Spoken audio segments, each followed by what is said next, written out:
This is Film Talk, where we interview the brightest minds in filmmaking 5 days a week. Do you need a great camera for your next shoot? You may want to consider the world's lightest handheld Super 35 digital film camera, Blackmagic's Ursa Mini 4.6K. The Ursa Mini boasts a 4.6K sensor, global shutter, and up to 15 stops of dynamic range.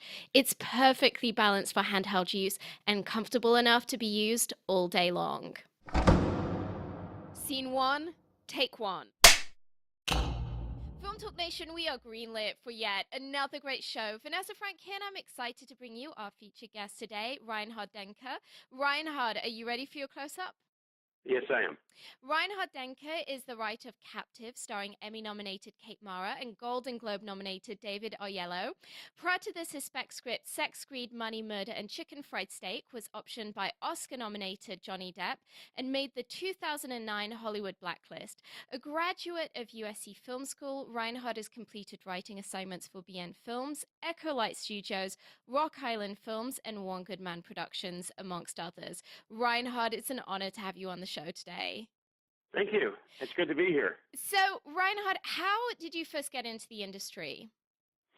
Okay, I went to USC, all right, and when I got out, everybody said, "Oh, you have to write a spec script and sell it," and this is at a time when they were buying those, okay? Yeah. And I did get one writing assignment there was a company called Propaganda Films in the 90s.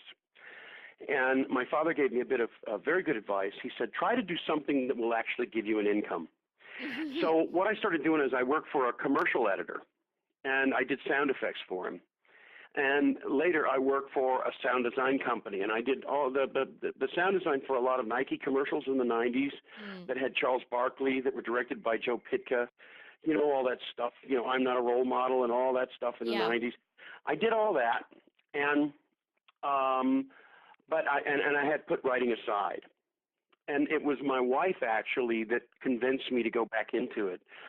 So about 10 years ago, in 2006, I wrote a spec script that sold to a company called Occupant Films, and then they hired me to do another one, and then I kept writing specs that weren't going anywhere because I was chasing a market, which is you should never do that. And it was my wife that said, she goes, why don't you write about what you love? And she goes, you know, you love true crime, and you love these weird stories from the 70s and 80s. And the first one I did was called Big Time, and it was about the Cotton Club murder in 1983. And it got me a lot of attention, and then what I did was, and then I thought, you know, I'm going to write about this billionaire that shot all these people down the street from me when I was a little boy in Texas. And so that was Sex, Greed, Money, Murder, and Chicken Fried Steak. So as soon as I got on the blacklist, then, you know, you become, then you're actually somebody, you know. So that was my entree, and then, you know, and then you kind of learn it the hard way, because suddenly you're working for people doing either assignments or working up to assignments, and I was very fortunate to get to work with Johnny Depp's company, because they're a great group of people, and a producer there named David Kennedy, and you suddenly have to learn that incredible art of responding to notes. Yes. Which is truly our job, because anybody, you know, I'm not saying anybody can come up with a great spec script, but a great spec script is just the start, you know. But it's dealing with 6 or 7 different people who have very, very important things that they want in there. And responding to that. And that was the learning curve that I went through all the way up to 2013. And so, yeah, that's how I got in. Yeah. So do you feel that there's still a market for spec scripts to where that's, even in 2016, that's a good step for someone who's looking to break into the industry to take? Or do you kind of feel like that ship has sailed? Spec scripts are absolutely essential. And all the writer, and I have a lot of writer friends, and in between assignments, you have to write them. You have to. Whether or not there's a market, here's the thing. I mean, most of the big sales I've noticed that are written in the trades, they tend to have a lot of people attached already. Yeah. You know, they have a director, they have a producer, and they're all big names. Last year, I wrote a spec script that is one of the happiest things I've ever done. Yet another true crime thing, because that's what I default to when it's spec, and I did it about Charles Manson. And I worked on it with a director named Marcus Nispel. Marcus is best known for, he did the remake of Texas Chainsaw and Pathfinder. He did the remake of Conan. He did a movie recently called Exeter. And Marcus and I really, really got along, and we had a feel for the material. And working with a director like that, I would say, my advice is find a director you want to do a spec with, because it is a whole lot more fun. Yeah. Because you go out as a team, and you're not all alone and trying to find a producer you can pull his coattail, because the director does have an incredible amount of, or I would say an extraordinary amount of influence, and also great guidance along the way. So I mean, it sounds, because I have heard a number of people already say, listen, kind of the days when you can make a spec script and sell it for a huge amount of money is just that. Those days are completely behind us. It kind of sounds like you have a different opinion on that. Well, I mean, I've never sold one for huge amounts of money. Mine have always been for minimal amounts of money, but I mean, that could be. I mean, occasionally you see something sell for but usually if you see something on that level, it's high six figures against seven. It's a very well-known writer. Yeah. With a very Ridley Scott, attached to direct, and Jerry Bruckheimer producing. Yes. So it's kind of a no-brainer for a studio to jump on something like that. But I would encourage everybody to write them nonetheless. I mean, I know this is sort of grandfatherly advice, and people used to say this to me all the time, and I would say, no, I want to make money, but the truth of the matter is you have to write them. Yeah. You just have to constantly keep writing them, and you have to write them about things that, well, you can't chase a market. You can't say, oh, James Bond's in right now, or whatever. You have to go for something that you feel that you know enough about to be able to make a statement and have characters that are believable with good dialogue. Well, with you being such a fan of true crime, this must be naturally a really nice home for you in the market. Between the making of a murderer and Serial, it's like there's such an appetite right now for true crime. Oh, my God, yeah. I love this stuff. I love this period we're going through right now. Yeah. And the OJ thing is coming on next week. I can't wait. Those are my favorite writers doing that thing. I cannot wait for that. It's interesting because when I first heard about it, I felt like, oh, this might be really tacky and cheesy. And then I saw the cast and was like, no, this is kind of genius. Like, it's pretty amazing casting. Yeah, it's pretty on point. And enough time has gone by now when it won't be cheesy, because it's always the movies that are made right after the event. Yes. They're just, they're terrible. Like I'm not going to say any names, but, the ones that come out just a year later. Yeah, it can feel exploitative.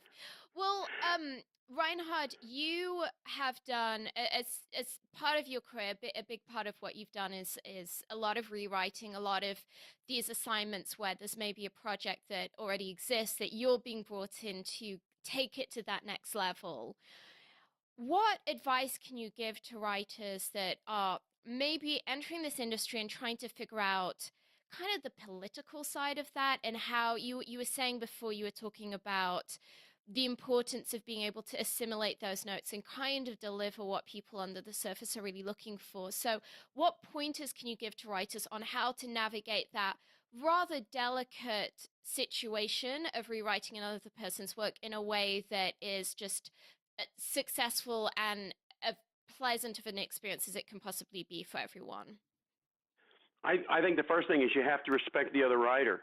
Totally respect what's there. Yeah. Okay? Because they bought that, and they paid him a lot more than they're paying you. Okay? And you have to respect it, because all you're there to do is just make it a little better. It's almost like customizing a car. Yes.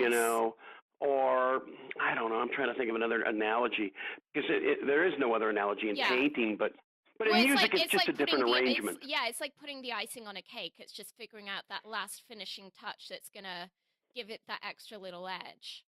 Yeah, because sometimes, obviously somebody liked it, or they wouldn't have bought it and be putting money, investing money in the project. And what they want you to come in and do is take their notes, okay? No one's going to say start over. I mean, well, yeah, sometimes they say start over, but they don't really mean it. Okay, Yeah. they don't really want you to start over. That's just kind of an emotional statement, when people say things like that. Page 1 rewrite. That's just what you want to do is and by going through the stories, and when you meet with the producers and the director, if you're lucky enough to have a director, is find out what they love about it and just listen to them. Yes. And listen to them carefully, because they pretty much know what they want, even if they can't tell you exactly. And so then, all writers, we wouldn't be doing it if you didn't have some bag of tricks that you could draw upon. But the one thing you don't want, and I thank God this is not, let me knock on wood here, it's not yet, it may, it hadn't happened to me yet, but I've heard stories where they go, man, he just went off on his own. Yeah. He went off on his own, Well, and he did some crazy thing. That's what I'm saying, is it feels like it can be a very difficult situation to navigate, because on one hand they're saying to you, we want you to bring something new to this. And then you can bring something new to it, and they go, this is not what we asked for. And that is just exactly. It feels like and it can be a very political situation as well, where you've got producer A who's got one clear-cut idea, and then producer B who's got another, and then the director's got his own vision. And I feel like there's almost a level of needing to be a combination between a professional diplomat and a psychologist who kind of has to really figure out what people actually want, what the thing was that they actually fell in love with, and then figure out how to express that in a way that's not going to alienate anyone on the team. It's tricky. Absolutely. Yeah. No, it's tricky, but at the same time, if you just look at what's there, it should be pretty clear what's not working. Yeah. And then sometimes it's just reordering a few scenes. And other times it's introducing a couple of new characters, and having them just cleaning up the dialogue a little. But you do want to work hard on it. I'm not advocating just do a quick touch up, a little polish, and you're done.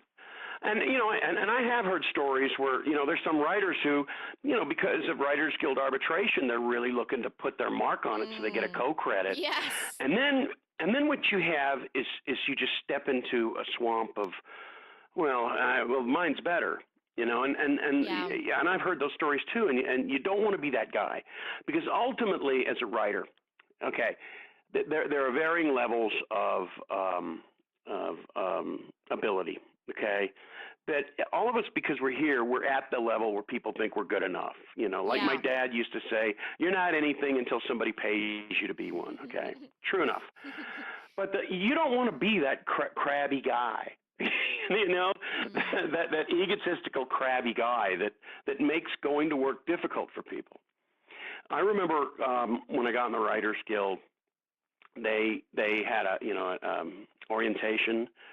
And I think I was one of 3 film writers in the room, because it's all TV now. and Billy Ray got up, and he's godlike. He's the one we all aspire to. He's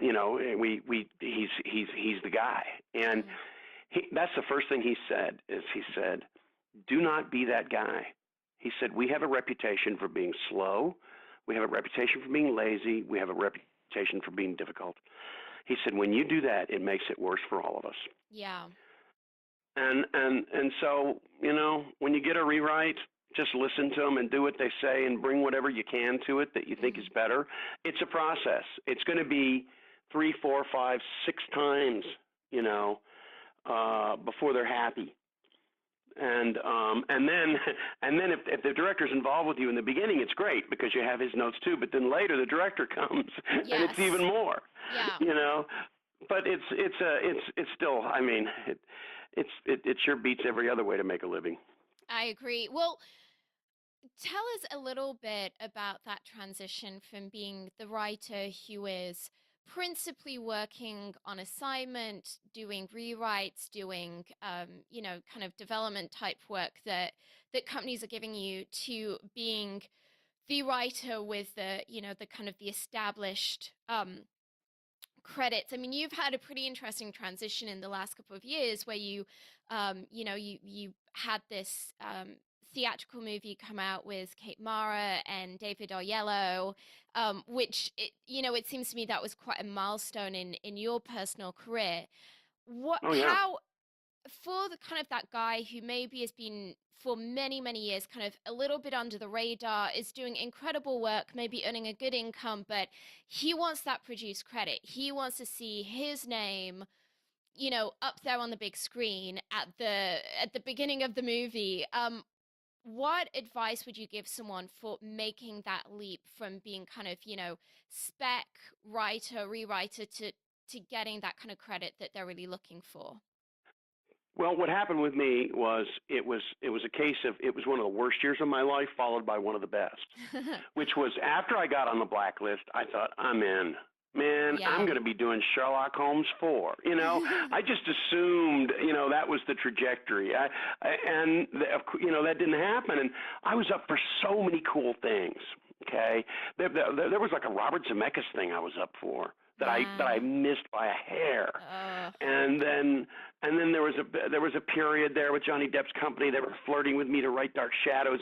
But this is between all these other writers they were working with, and you know there were all these close calls. And finally, in 2012, I ended up, you know, I was working for free for someone with that vague promise that, and I should have never taken this on, Vanessa, because mm, it was a project I never was right for. yeah. And I took this thing on, and I did draft after draft after draft, and I could just see, you know, maybe this just isn't going to happen for me. You know, I thought with the blacklist, and you know, the way I used to think, okay, if I get recognition and I get a big agent and all this stuff, it's all just gonna work. I'm going to meet all these big directors, and they're just going to hire me because they like me. And it didn't happen. Okay, and so in the beginning of 2013, I thought, God, man, I've got nowhere to go but up, and I'm not going to give up. And I got a call from this guy named Adam Novak, who worked at WME Story Department, and I had a spec script in there called Far Below, kind of about like a horror sci-fi thing. It was based on a public domain short story from the 1930s, one of those pulp stories that was published in the old science fiction magazines. And he said, "We have a new client here named David Oyelowo," and I gave him Far Below, and I want you to hear this email he wrote us. And he just raved about it. David raved about it. I Mm, want to meet the writer. I want to do Far Below. And so I met David, and we hit it off immediately. And we started working on doing Far Below together. And all it is, you know what it is, Vanessa? It's luck. yeah. It's luck that Adam Novak gave him that, and it was luck that David liked it. But also, the bit of advice I'd say is keep writing specs. Far Below was a spec. That was a spec script that I just wrote on my own because I thought it was a cool story. You know, it's sort of like it's like Aliens, but it's in the New York subway. Mm. You know, one of those kind of movies. Soldiers fighting these monsters. And then David called me that summer, and he said, "Hey, we need a real quick rewrite on Captive. We've got, you know, we're ready to go, but we need a rewrite, and we need it now. And you're Wow. really fast." Yeah. And so I met the other producer and the director, and then I met Kate, and they all, I guess, gave me the thumbs up, and I started working on it. And then they asked me to go to the set in North Carolina, in Mexico City, and I got to watch a movie being made, and I got, you know, it was really cool. So, Yeah. and from there, then one job begets the other begets the other. Mm, absolutely. And but you know, it's just that one lucky thing. Adam Novak believed in me, and he found that script and said, because David had told him, he said, "I want Tom Cruise type parts," or something. He said something Yeah. like that, Yeah. and they said, "Oh, here's one for you." And then we worked on it together, and I had an extraordinary time with him. I really think though when you're saying it's about luck, I absolutely agree with you, but I feel it's kind of like the difference between if you buy one lottery ticket and 1,000 lottery tickets. I just feel that yes, there's definitely a component of luck, but your luck is going to be predicated on how many efforts you make? Like, how many opportunities do you give the potential to? Because the guy who writes one spec script and only ever sends it to one agency has a lot less chance of getting lucky than a Reinhard Denke who's writing all of these spec scripts and really just grinding and working it. You have to write a lot, and and the other thing is, do you remember the old movie Hollywood Shuffle? Robert Townsend, late 1980s. No. It was one of those late 1980s movies, and Robert Townsend did this movie, and it was he starred in it, and he directed it, and he wrote it, and it was one of those movies that it was an indie, right? And sometimes you get this advice from movies, and Robert Townsend was a struggling actor in the movie. He was basically playing himself, and he talks to a barber, and the barber says, "Hey, I always want to be a singer, and I don't know. There were a lot of voices that told me I couldn't do it, and it was okay until I started listening to those voices, and that's why I'm here." And I remember when I saw that, I never forgot it, because I thought, I'm going to get told no so many times. And when I got out of film school, I knew so many friends that soared, and I didn't. And it's easily discouraging. I mean, there were a lot of people that told me that you really should try something else. You're not very good, and you really should try to do something else with your life, because this is not your calling. And I kept hearing it, Vanessa, over and over and over. And the thing is, it would discourage me for a couple of days. I mean, hey, man, on Sex, Greed, Money, Murder, and Chicken Fried Steak, the Blacklist script, that got the most damning reader's report imaginable. Really? So yeah, I would really love to ask you about reader reports, because I feel personally kind of like it's such a risky thing for someone to say, yes, this is a movie that we should make, because they know that if it doesn't go well, it's going to be on their head. And so I feel like the easiest thing to do is to say no. And particularly right now, I kind of feel like we're at a pretty conservative time, maybe in the market, where people are just really looking to do even just tried and tested either superhero movies or franchises. There's not a lot of desire to do original material, something that, particularly if it doesn't have IP in place already. And so I kind of feel like there's this issue whereby if your script gets appraised by an agency or production company, the greatest chance is that they're going to find a reason to say no. And I don't know whether that's maybe me just being a little bit naive, but that certainly has been something where, like I had a script that was appraised by an agency, and the report came back that was pretty, on the whole, just pretty negative, generally about like the tone of the movie. And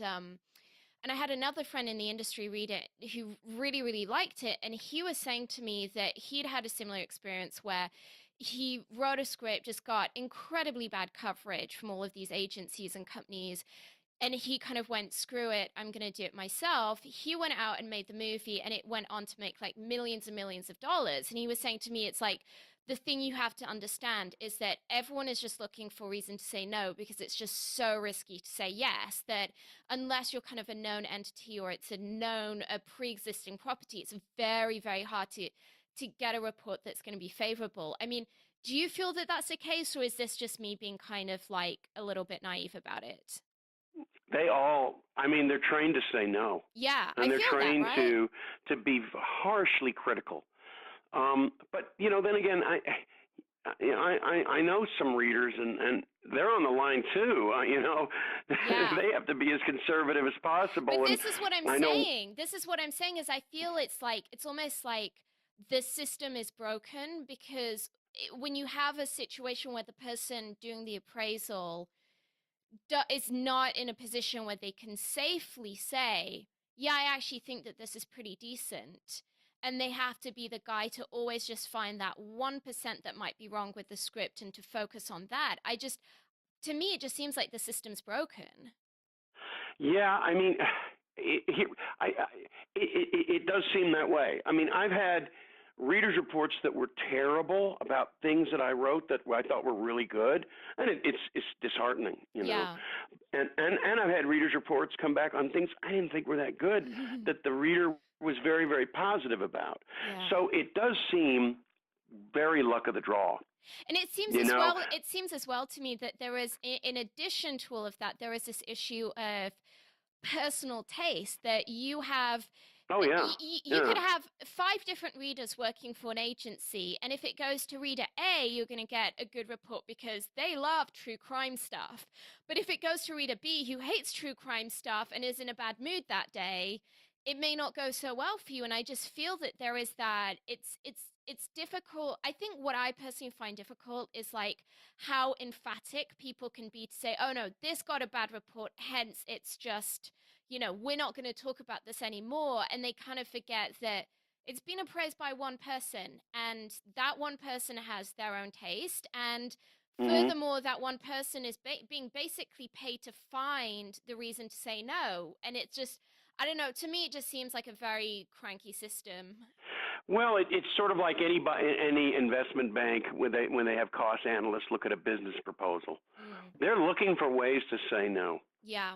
They have to say yes, though, occasionally. They have to, you know?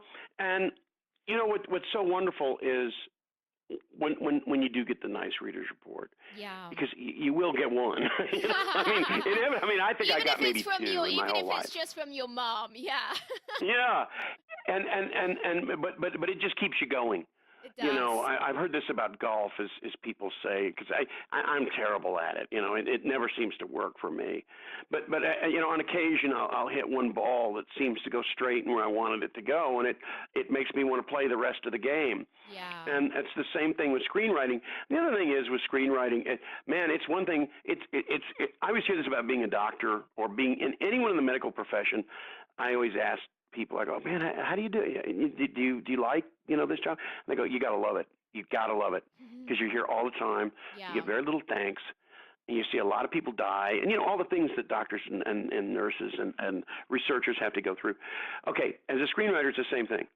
Okay, and I was talking with a screenwriter about 2 years ago, and this guy's very well placed, high on Mount Olympus of screenwriters, and he told me, he said, every meeting I go into, 99% I'm not going to get. He goes, there's 1% that's mine to lose. And I thought, you? That just depresses the heck out you? of me. My gosh. I remember I was years ago having a conversation with Julian Fellows, who, this was like pre-Downton Abbey. He'd done Gosford Park, but Downton Abbey was, I guess, just maybe a thought in the back of his mind at the time. And I was asking him about how he got started, and because he kind of, with his writing and that side of things kind of bloomed later on in his career. He wasn't like the 20-year-old hit. And he was saying to me that when he first started out, he felt like he could not get people to read his scripts, even if he pinned like dollar notes like between the pages. And that was really encouraging to me because I think evidently he's one of the most brilliant writers around. Oh yeah. When you meet with him in person, I think he's one of the most incredibly brilliant, charismatic people I've ever personally met. But then furthermore, you look at what he's cranking out on was cranking out on Downton Abbey. The fact that that's not a team of writers, it's like one guy in a shed. And he's the only guy, right? He's the only one in that writer's room. Yeah, and he does like whatever it is, like 8 or 10 episodes a year. So he's that every episode, I don't know, he's got like 3 or 4 weeks. And you look at these episodes and they're so brilliantly written, and I'm thinking, that is amazing that not that many years ago he himself was in a position where he was like, I couldn't bribe people to read the stuff, Oh, I know, because I found that the 3 miracles have to occur before anything happens. First, you have to get people to read your stuff, that's a Difficult. miracle. Yeah. And the next one is the 1 in 10 million, which is that they like it. And the third thing is that they decide that it should move on to other people who can amass the resources to make it. And there is that there is that issue of timing as well, because I, even at my very lowly point in my career, all the time I'll have people be like, oh, I have this great idea for a movie, or there's this book you should read. And what have you. And it's just an issue of kind of having to explain to people, listen, I have a limited bandwidth. I can't do 10 movies a year. And it's just Yeah. it is that problem of there's always going to be more brilliant projects than there is time. And it is a very painful thing where you maybe have a script come to you that is so brilliant, but hey, you're in the middle of pre-production on another project, and it's just I just think that it's almost like the stars have to be in alignment for something to hit someone's desk Hmm. at just the right time when they happen to be available to say, oh, actually, this is something I could take on board. And that is just, there's no way to predict it other than just, I think, belief and prayer and a lot of tenacity. Yeah, yeah, and the tenacity part, like Edison said, what is it, 99% perspiration? Mm, It's true, 1% inspiration. Because yeah. I just remember at the end of Captive, it was one of our last days in Mexico City, and I got to go back in David's armored SUV. You know, I got to sit with David and the producers in this big armored car, and you couldn't tell it was armored. It was like Yeah. a Ford, a Chevy Tahoe or whatever. But anyways, and he said, "You just witnessed a miracle, Reinhard. You just saw a movie get made." Yeah, no, for real, for real. It's like this is when people say miracles don't happen, it's like, well, you should be in the film industry.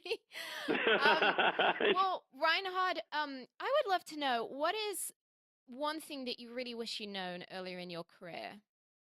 I wish I'd read more scripts. My Really? mistake. And you know what? Those people that told me I was rotten earlier, they were Mm. right. Because I did not read scripts. I did not read what was current. I would Yeah. read North by Northwest and then go, oh, I'm going to write a script like that. Mm. Okay? North by Northwest is written in a totally different style. Yeah. And I wish I had gone to those, those screenwriting books, that one called Hollywood Standard, right? Script format and style, just to Mm-hmm. get the stick. Because my stuff was all over the place. Yeah. My descriptions were exhausting to read. My characters would have these long, on-the-nose dialogue passages. Mm. I wish I had just paid attention more Yeah. and been a lot more in touch with, because even though I went to USC, you come out, there's so much to learn, because there's only so much you can learn at film school. And besides, I was in the director's program anyways, and I could never be a director. So, that's my biggest mistake, was that you got to read everything that's out there, because you're going to pick up something from it, Yeah. and read it, and don't be dismissive of it. I was so dismissive. All those screenwriting manuals, what are they going to teach me? And that was wrong. I absolutely should have read those things, digested them, and then, because once you do start reading them and you start getting your format right, your formatting correct, and find a story that's worthwhile that you want to put your heart and soul into, you're going to be fine. Yeah. Well, Reinhard, I can say from having read your work, anyone who's not had the pleasure and the privilege of reading your work would be interested to know that you are, in my opinion, you're kind of the king of character descriptions. I think you put together some of the most pithy and just visceral character descriptions that I've read in a long time. And actually, recently, I was trying to teach someone about character description, and I almost pulled out your script to say, this is how you do it, Oh, learn from this. So well, I hit my 10,000 hours yeah. when I wrote that script about the Cotton Club murder. That's when I hit my 10,000, because I guess there are screenwriters that hit it big in their 20s, and they're still doing great, and they naturally got it, okay? And Mm, it took me a long time of doing it over and over and over, and being shot down, yeah. learning the hard way for me to Yes. finally realize, okay, this has to be entertaining for the reader. Not too entertaining, because then it distracts from the story, but entertaining enough to keep them engaged. Because ultimately you're writing for an audience, which is the reader. You want Yeah. this reader to really enjoy what you're writing, and you want the reader to keep turning the pages. Because I've heard too many. I got to page 20 and I closed it. You Yeah. don't want to be the guy that wrote that, or the girl that wrote that. Yeah. Well, I particularly love as well. There's in your script I read recently, there was a a very fun note to the reader, which is, it's always nice when you're, when you have a lot of reading to do, it's nice to have those little notes, those little, winks to the audience. Reinhard, what do you think is the most important thing for our listeners to understand right now about the evolution of the film industry? Yeah, I'm not as clear on this one, to be honest, because I think that's more of an overarching commercial question that a producer can answer than me. Mm. Because Well, tell me when you this, talk to the like, infantry, as a writer, are you seeing any emerging trends, any changes, or does the industry feel very much the way it did when you started out a few years ago? no, it's totally different now. Here's the one thing: if you're going to write a spec script, I would give this bit of advice. If you're going to write a spec script, and it's just kind of true right now, and this might not be true 5 years from now, but I found if you're going to write a spec script, find out about something that we all know a little bit about, but not that much. Like, I don't know, Rasputin Yes. or Henry Ford, or I don't know, Like something. untapped IP.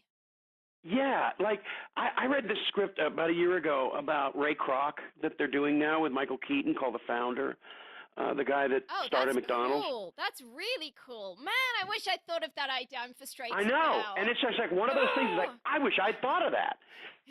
Because we all know a little bit about him, but we really don't. And that's the only thing I would say, because right now there tends to be a predisposition towards pre-existing awareness of subject material. That's why I was able to, and with Marcus Espo, we've been able to get a lot of attention because, everybody knows Charles Manson, even though it's getting to be 50 years ago almost when all this stuff happened. It's the post black and white era, so it doesn't seem so far away. Anything in the black and white era we always think of as a long, long time ago. World War II, but anything from past Kennedy on, it seems. Yeah. That's kind of a weird description, but anything you can do, like I saw that ABC is going to do something about Watergate, or oh my gosh, I saw another thing that someone's going to do something on Jonestown. Yes, see, we all know a little bit about this stuff, but we really don't know what happened. Okay, and if you can find something that's public domain, which you might get beaten to the punch, that can always happen. But if you find something and just a little bit of something out there, that story that we all know a little bit about, but we don't know that much of. Like, for example, there was another one. Alan Ball wrote the script about the guy who founded Chippendales. No, that's amazing. Named Steve Banerjee. And oh my gosh. It's one of those things, like, what an amazing story. Yeah. And by the way, this story has everything. Of course, it's the 80s in LA, and there's lots of drugs, but there's also, there's gangsters and there's murders in it, and it's got everything. Yeah. So that's the kind of stuff you want to kind of find. I mean, it seems to me it's just kind of like stacking the decks in your favor, right? It's like, if it's going to take you as long to write a spec script that's just completely original and has no pre-existing awareness as it is going to take you to write one that has some pre-existing awareness like that, it's like, why not just do the one where you've already just, you're gonna have an edge. And I think, but I feel like that's the struggle, is figuring out what are those ideas that are right under everyone's noses but no one's just thought of yet. And I feel like that's a pretty significant kind of brainstorming process to kind of take a step back from what's going on in culture and objectively be able to analyze what are these stories that are out there that haven't been told yet. What are these concepts, these, maybe even things we use every day or things we do every day that... Like Joy, about the woman who invented, or why not write a movie about Milli Vanilli? These guys had everybody fooled. They won a Grammy. I know. By doing lip syncing, and then they got caught. I mean, that is a perfect rise and fall movie. I feel like someone listening to the show is going to be like, this is it. My next movie is about Milli Vanilli now.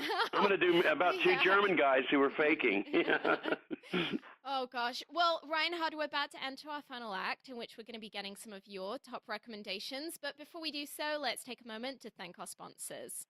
When you're putting together that masterpiece movie, the coloring is a major creative decision. It can make the difference between whether the audience interprets your story as warm, cold, dark, or light, and it can help define the genre of the film. Here's a quick tip. Horror movies tend to have blue tones, romantic comedies tend to have warm tones, apocalyptic movies tend to be grey and washed out, movies in which reality is off kilter tend to have green tones, and action movies tend to feature a lot of teal and orange, particularly in their artwork. The Emmy Award winning Da Vinci Resolve from Blackmagic will help you get that perfect color for your next production. The Da Vinci Resolve 12 combines professional non-linear video editing with the world's most advanced color corrector, so you can now edit, color correct, finish, and deliver all from one system. The DaVinci Resolve is completely scalable and resolution independent, so it can be used on set, in a small studio, or integrated into the largest Hollywood production pipeline. From creative editing and multi-camera television production to high-end finishing and color correction, only DaVinci Resolve features the creative tools, compatibility, speed, and legendary image quality that you need to manage your entire workflow, which is why it is the #1 solution used on Hollywood feature films. Reinhard, welcome to the final act where you'll be showing incredible resources and mind-blowing answers. Are you ready? Okay, I'm ready. Reinhard, if you had just the one movie to stake your whole career on, what kind of movie would it be and what talent would you want attached? I would love to write a historical epic. Really? A historical epic that, for example, a story like this. And I'm not saying this is the one, but something along these lines. You know Dmitri Shostakovich, the composer? I'm not aware of him now, but I'll Oh, believe you. he was a very famous Russian composer. Okay. In World War II, Leningrad was surrounded. The German Nazis surrounded. They were shelling the city every day. People were starving to death. Dmitri Shostakovich wrote a symphony about the city. He Stalin pulled him out of the city to write this symphony, and then he sent him back. Germans were shooting at his plane. He landed and got these emaciated orchestra members to perform with a worldwide broadcast of the Seventh Symphony about Leningrad. And at the time in the war, the Allies were losing. And the message of the musical piece was, we're still here and we're going to fight. Yeah. And we'll never stop fighting. And something along those lines, something that's so inspirational. That sounds very when you leave the theater. Oscar buzzy. I feel like it's interesting. I was actually looking at some statistics recently on the Oscars and kind of this, slightly sardonical look at how you can stack the odds in your favors if you just are really intent on winning an Oscar. And one of the biggest factors is if it's a movie that's a true story, it's highly more likely to be nominated. And if it's a story that deals with anti-Semitism in World War II, then it's a lot more likely to be nominated. So there you go. I mean, it's like you got a couple indicators right there. World War II, the bad guys were so loathsome. There's no shades of gray there, No. So that's why those stories always work with movies, because movies need to be simple. Yeah. Well, I feel as well. I kind of often wonder to what extent there is that thing of, obviously I mean, I don't know. I'm not an expert, but it seems to me just the fact that the voting kind of group for the Oscars is obviously heavily Jewish. It's bound older to, men, yeah. Yeah, it's bound to And World War II is not that far away for them, whereas for us, World War II is forever ago. I mean, to me, like, Vietnam seems forever ago now. Yeah. I keep saying all the time at the end of my sentence. I got to stop that. John Lennon did that, but it makes me sound a little dopey. Anyways, but yeah, something that has historical significance, something big. Yes. Man, if I could write. Who would you cast in the role of the composer? As Dmitri Shostakovich? Yes. To be honest, and I know this is going to sound crazy, but after watching that movie, Pawn Sacrifice with Tobey Maguire, I would cast him, because Shostakovich had this quirky. Yes, I can kind of see that. Yeah, he wore these really heavy glasses, and he was an ectomorph. He was very thin and extremely focused and intense, and something along those lines, I like it. Well, and because go ahead. I was gonna say, if his team is listening, they know who to call now. Yeah. Well, I mean, the movies should bring out the best in all of us. Yeah. And there I said it again. And anytime you see a heroic story and you see somebody who, to be quite honest, Dmitry Shostakovich is not exactly the kind of guy you'd look at as a strongman. He would not be a rugged Western hero. Clint Eastwood would never play Dmitry Shostakovich. Yes. But when you see the little guy being given enormous responsibility and carrying through and bringing hope to the world, I think that's a commendable story. I want to go buy my ticket. It sounds beautiful. So Reinhard, you have spoken about how earlier in your career you were just very dismissive of screenwriting books and reading scripts, and that's something that you've become a lot more aware of the importance of. If you could recommend one book for our listeners, maybe something that's really shaped your film career, what would it be and why? David Oyelowo told me to read Save the Cat, and it changed my life. And I was like, I am not going to read a book with that title. That's the worst title in the world. Yes, and when David Oyelowo tells you to do it, then you do it. His suggestions tend to be right. Yeah, I was going to say. He's very precise. I wouldn't take lightly any suggestion that came from him. I took it very seriously, and then he said, you need to take Far Below and Captive, and we need to put it up against that graph that they have online for Save the Cat. And I have found that, of course, the hero's journey and Joseph Campbell, all that stuff's great. It's really, really good. But when it comes to, even if you're going to write a strange indie, audiences are used to movies hitting certain points at certain times. And you have to do it. Because otherwise, first of all, your script reader is going to get uninterested in your script. And your audience, and then if it's fortunate enough to be made in a movie, you're going to lose your audience. Mm. And so you really do have to follow those things. Yeah. And Blake Snyder he did it. And it's such an easy book, Yes. and it's one of those books too, when you read it, it's like, why didn't I think of that? I should have known this. They even have a really fantastic app for that you can use on iPad, and there's a desktop version. I use it all the time. There's this interactive app. I just love how incredibly polarizing Save the Cat is. I was just speaking to director Chris Bell yesterday.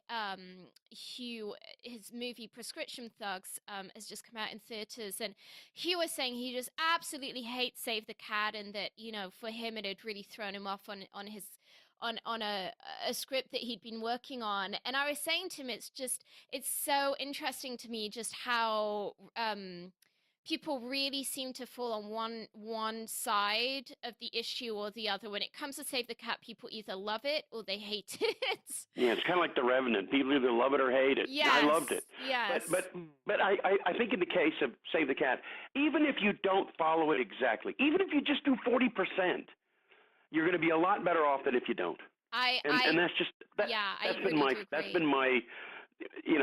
where I've been, because I've had, anytime I stray from structure, I end up going off the road and crashing. Yeah. Well, Film Talk Nation, I know that you love audio. To thank you for joining us today, we've partnered with our friends over at Audible to offer you a free audio book. Great titles are available, include Story by Robert McKee, and indeed Save the Cat Strikes Back by Blake Snyder, as we just discussed with Reinhard. And if you haven't already done so, you can claim your free audiobook at audibletrial.com/film talk. That's audibletrial.com/film talk. And this link will also be included in today's show notes. Reinhard, if you could recommend a single movie for our listeners, what would it be and why? I know this is going to sound really strange. Apocalypto. I was not foreseeing that. That is I'll really tell you left why. of field. We have to write in pictures, okay? Yes. And here's a movie that's the perfect movie because it's all visuals. And the dialogue is being spoken in a language that's been extinct for 1,000 years, or at least that's what they said. Nahuatl, or whatever the language that they spoke in that part of Mexico. And the movie moves so perfectly, and the characters pop out at you through their actions, not through the things they say. Are there subtitles in it? Yeah, it's subtitled. So it's kind of but like... Alfred Hitchcock... Yeah, it's... Go ahead. So it's kind of almost like with Passion of the Christ, where everything's in Aramaic, but you do still have the subtitles to where you're not purely relying on visuals. And Passion of Christ, it does require dialogue, because a lot of that's from the Bible, and they had to quote Jesus and then Pilate, and they had to get them all right. Whereas in Apocalypto, it's just this. First of all, they create a world, which that's our job always, is to create a world. And they create this world that could be on another planet practically, because it's a world that's very unknown to us, and it's a very, very simple story. It's a story about capture and escape. And I remember my kids and I watched that film shortly after it came out, and they were riveted to it. And I wanted to know why, because my favorite movies were Bridge on the River Kwai and stuff, which they'll never watch that. And they said, because it's such a good story and it's so easy to follow. Yeah. And I think as screenwriters, our job is to tell the simplest, best story possible with the highest stakes possible. And listen, man, there's a lot of different kinds of screenplays that are just great. Aaron Sorkin stories are not like that. They're very dialogue rich and character rich, and a lot of fun to watch. But you do need Wikipedia to understand certain plot points. And you kind of need to be Aaron Sorkin in order to write them. Yeah. Okay? Oh yeah. I mean, gosh. So, in the case of Apocalypto, it just perfectly moves along. It's this incredible ride. Yeah. And I remember when I read the questionnaire, I thought, what do I say? Do I say Ben-Hur? Do I say Citizen Kane? But then really, for a writer working now, I would say that, because it's everything you need to know. Yeah, you know what, I hate it when I'm watching a movie and it's like, wow, I can tell this movie is really intelligent. I just don't actually understand it. And you're kind of, I've had movies like that I've watched with my parents, and we get to the end of the movie and we're like, did you understand the plot? And I find as a European, what is particularly challenging to me is American political movies often are, in my experience as like an outsider, it feels like they're often predicated on people having a pre-existing knowledge, because if you're American, you've been through Common Core and you've done your history classes that are mostly on the United States of America, and so you have a pretty solid knowledge of Lincoln or any of these other things. I was watching Lincoln and I was like, I can tell this is a beautifully crafted movie, and clearly, a lot of people resonating with it, but not having very little awareness of that story, being that I'm European. I've studied the history of like France and Switzerland and England, not so much the United States of America. I honestly was so lost, and it was so frustrating to me, being that it was the art element was beautiful. It was beautifully directed, but it was almost like I felt like I needed a primer beforehand on American history. No, it's true. I mean, when they throw you in the deep end like that, especially American Civil War politics are difficult. But let me ask you this, as a European, did you see Ides of March? I have not yet, no. Okay, because that's a pretty easily understand. That's just about greed and ambition, but set against the background of politics, which that works, I think, better. Yeah. For example, a good political movie would be All the President's Men.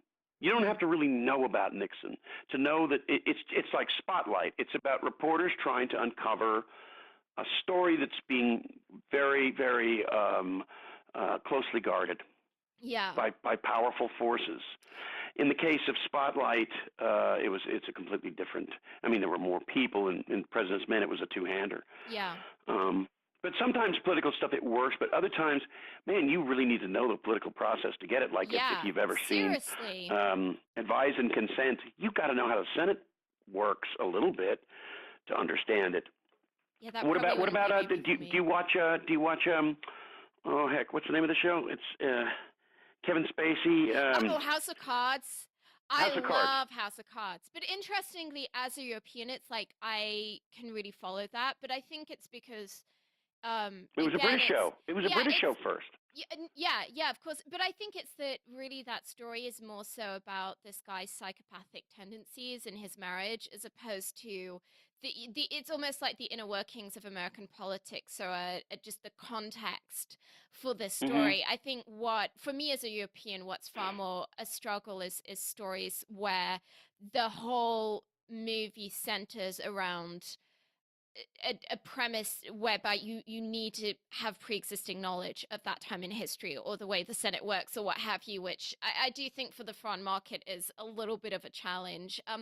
Oh yeah, I would also assume American football movies are hard sells overseas. But interestingly, I mean, I think that definitely there's arguably much less of a market. But again, oftentimes it's like when it comes to sport movies, anyone in any culture understands like there's this team that wants to win, there's this team that has to lose. I mean, that's you don't have to kind of understand how the pie is made, so to speak. Yeah, and yeah, So the Bad News Bears formula always works. Either that, or the formula all those Disney films had in the with movies like Remember the Titans, where it's about where you have racial struggle set against a team that's trying to win, yeah, and it's I'm a universal sucker for all themes. those movies. I even like We Are Marshall. I like that too. I cry in that every time. I'm easy when it comes to most movies, Vanessa. Yeah. I get just as much enjoyment out of Citizen Kane as I do out of Glenn or Glinda. Well, You there know, you so go. Reinhard, if you could recommend a website or an app for our listeners that you have just found really helpful in your film career, what would it be and why? yeah, well, the app is the one from Save the Cat with Yeah, that's and good also pick. here's a couple of websites. Um, it's an Australian website called Cracking Yarns. Have What you is that? ever gone to that before? No, cracking yarns. Yeah, and it has stuff like great 10 steps to a great movie ending. Oh, And what they cool. do is they just bring up incredible scenes. You know, great endings. Number one, heroes shouldn't get what they want. Great endings Yeah. number two, hero should get something more valuable. Hero should face choice at climax, And all it Mm, does is it reminds you. It reminds you. It keeps you in line. Because it's very easy when you're writing a script to get carried away with your characters and your story and all those yeah. things. But when the way this particular website works, and we go into movies that are so good, like One Flew Over the Cuckoo's Nest or Dead Poet Society or Casablanca, that all you can do is just learn from them. Mm. Especially something like The Lives of Others. Oh my That that gosh. that German I movie. almost mentioned it earlier. For some reason, it was like in my mind as you were speaking. Anyway. It's great, and the other one I go to Cracking Yarns, the endings, and also Cracking Yarns, a new character-driven hero's journey.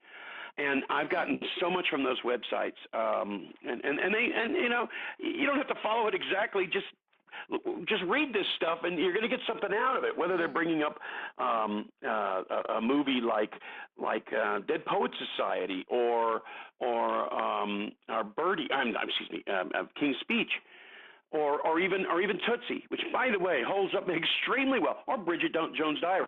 Look at any of these movies; they work for a reason, Yeah. and and you can translate all that stuff. Because one of the things about let's look at Tootsie for a second. You know what's so great about Tootsie? Michael Dorsey is totally unlikable as Michael Dorsey. But as soon as he becomes, what was her name? Dorothy. Something like that. Um, Yeah. yeah, as soon as he became, as soon as he became someone else, he's better. Here's a better person, and Yeah. and and that and that's something that a lot of us don't realize it's so much fun when you read these kind of things, or even one of the things I'm looking here on this is they go into Winter's Bone, and Ree, how much she learns along the way, and she's unstoppable. That's Mm. the thing you got to remember about Ree. She's never going to stop until she finds out what happened to her father. Mm. Yeah. And that's extremely encouraging. When you read about characters like that. Absolutely. Well, Reinhard, it's time for the martini shot. What brief parting piece of guidance would you like to share with us? Oh, just never give up. That's the old Churchill thing. Because everybody along the way is going to tell you no. no matter how talented you are, people are going to tell you no, and that you're no good, and to stop. And the secret is don't stop, because eventually, just to give you a story, there was this Louisiana governor named God, I think his name was Edwin Edwards or Jimmy Edwards, something like that. And he was I guess he was, he had questionable activities, and eventually, after they had trial after trial after trial. He kept getting off. Finally, they got him on something. I don't know what they got him. The feds got him on something, and they asked him. They said, "Do you have a comment?" He goes, "Well, you go fishing at that hole long enough, you're gonna catch something." And I do think that that's a good way of looking at this, because it really is. It's about persistence, and it's about never stopping. And any successful actor, or even software designers who have become great, anybody, whether it's Henry Ford or Thomas Edison or Martin Luther King, will tell you the same thing, which is you just don't stop. Yeah. And you can never get discouraged, no matter what the circumstances. Absolutely. Well, I know that that's an encouragement I personally needed today, and I'm sure that a lot of our listeners will have really just been invigorated by this conversation. Well, that's a wrap. Film Talk Nation, in this industry, you're only as good as the people you know. And today you've been hanging out with Reinhard Denke and myself. If you want to go the extra mile, head over to filmtalkpodcast.com and type Reinhard Denke into the search bar. The show notes from today's show will appear along with everything we discussed, like Reinhard's recommended book and movie. Reinhard, we appreciate you sharing your priceless insight with us today. Film Talk Nation thanks you, and we'll see you on the red carpet. Oh, thank you for having me.